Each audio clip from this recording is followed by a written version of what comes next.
प्यार की राह में यूँ छोड़ने वाले, जा तुझे माफ़ किया दिल को तोड़ने वाले। मुझे लगता है कि ज़िंदगी में माफ़ करना बहुत ज़रूरी है, क्योंकि मुझे लगता है जब हम माफ़ नहीं करते तो हम ज़िंदगी का साइकिल या अपनी ज़िंदगी में जो ग्रोथ है ना वो रोक देते हैं। हम रुक जाते हैं उसी वाक़ये पे, उसी हादसे पे, उसी मोमेंट पे, उसी जगह पे। हमें लगता है कि इस बंदे ने हमारा दिल तोड़ा है, इस बंदे ने हमारे साथ ज़्यादती की है। लेकिन यार सोचो तो जो दिल में होता है वही दिल तोड़ता है ना। अगर वो इतना बुरा था तो वो इतने दिन आपके दिल में क्या कर रहा था। दिल कौन तोड़ता है? जिसके ऊपर मान होता है। दिल कौन तोड़ता है? जो कि आपके माँ बाप, बहन भाई, आपके साथी, फ्रेंड्स होते हैं। तो 4 दिन अगर उनके साथ चले हैं तो कोई अच्छी बात तो होगी ना उनमें।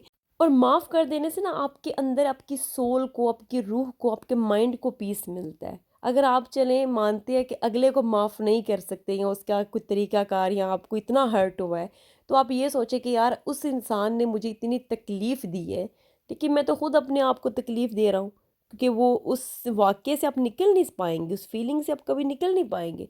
तो लेट गो करना सीखें, माफ़ करना सीखें, और फिर जो सुकून आपको मिलेगा ना, फिर तुसी ओदी चस लै जाइयो।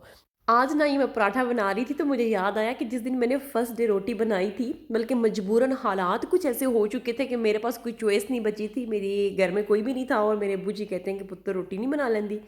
तो पुत्तर जी फंस गए। तो मैंने रोटी बनाई तो वो रोटी किनारों से कच्ची रह गई, कहीं से जल गई, और उसकी शक्ल कुछ ऐसी थी कि मैं खुद ही हैरान थी कि ये बना क्या है मेरे से। तो मैं रोने शुरू हो गई कि अब्बू जी रोटी नहीं सही बन रही। तो वो कहते हैं दिखाओ मुझे। तो वो 3-4 रोटियां शायद वो जली पड़ी हुई थी। तो कहते हैं कि लै शानदार रोटियां बनिया ने, बस यहाँ से कच्ची है तो ये उतार देते हैं, यहाँ से ये जली है तो वो भी उतार देते हैं, तो यहाँ यहाँ से पक्की है तो वहाँ से हम खा लेते हैं।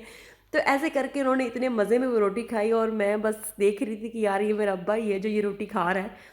अगर वहाँ पे मेरी अम्मा होती तो उन्होंने मुझे चार सुनानी थी कि मेरा पुत्तर जे आई रोटियां तू जाके ससुराल ਨੂੰ ਖਿਲਾਣੀਆਂ ਨੇ, ਤੇ ਫਿਰ ਤੇ ਪੁੱਤਰ ਸਾਡੀ भी इज्जत का सत्यानाश तो करेंगी जितना तू इन्हें रोटियां का किया है। फिर वही माँ बाप जब सास ससुर बन जाते हैं तो बस इतनी सी बात याद रख लेना कि किसी वक्त पे आपकी बेटी ने भी ऐसी कच्ची पक्की रोटियां बनाई थी जो कि आपने बड़ी कमाल और शानदार समझ के खा ली थी, और उसको इतना हौसला और हिम्मत दी थी कि आज वो लड़की कितने कितने पकवान बना सकती है। बस ऐसे जब कभी आपकी बहू से रोटी जल जाए, खाने में नमक ज़्यादा हो जाए या कुछ गलती हो जाए, तो ऐसे ही उसको भी अपनी बेटी समझ के माफ़ कर दें, और वो भी आपको माँ बाप समझ के बहुत सा प्यार करेगी।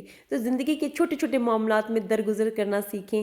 इससे आपकी रूह को ना बहुत सुकून रहता है, और इंसान हम्बल होता है, आजिज़ होता है, और अल्लाह ताला ज़रूर उस चीज़ का रिवॉर्ड देता है। और सबसे बड़ा रिवॉर्ड ये होता है कि कभी ज़िंदगी में आपसे गलती हो जाए तो अल्लाह ताला आपको माफ़ करेगा या कोई और आपको माफ़ कर देगा। लाइफ स्टाइल विद सादी, फॉलो फॉर मोर।